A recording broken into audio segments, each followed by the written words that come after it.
Oke, kita akan bahas soal berikut ini.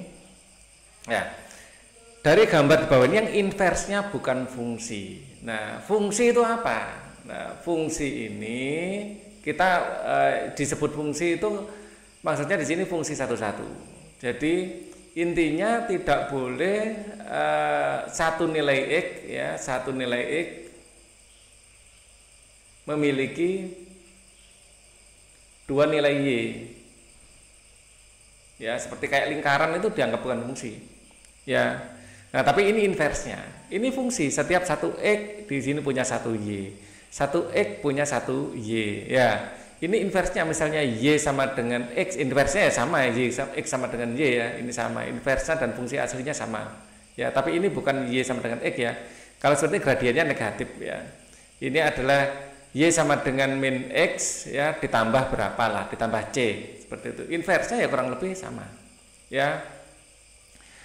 Nah, di sini kalau kita cari inversnya nanti adalah x sama dengan ya min y plus c sama. Jadi invers dan fungsi aslinya sama ya, bentuknya sama dan ini juga fungsi, ini fungsi, ini juga fungsi, ini inversnya ya. Jadi y inverse itu adalah min x plus c juga ya, jadi tidak ada bedanya.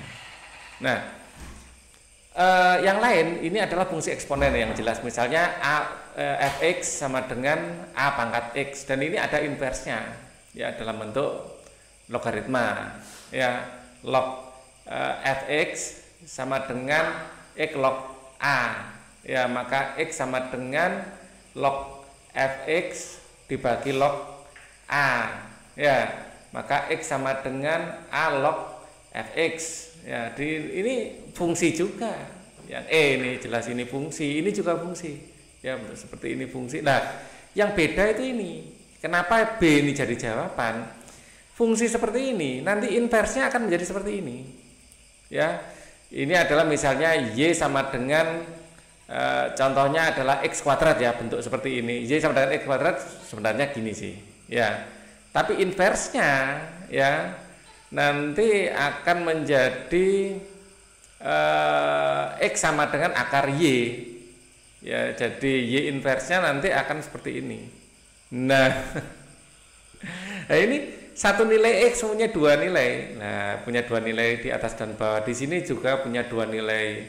Nah, ini bukan merupakan inverse, bukan merupakan fungsi, karena satu x dua nilai. Kayak lingkaran misalnya. Di sini ada lingkaran. Satu nilai x mempunyai dua nilai y. Ini juga bukan fungsi. Ya. Jadi fungsi itu disebut fungsi satu-satu, satu x, satu y, seperti itu ya. Jadi itu alasan kenapa kita memilih b ini sebagai jawaban. Ya, ini eksponensial.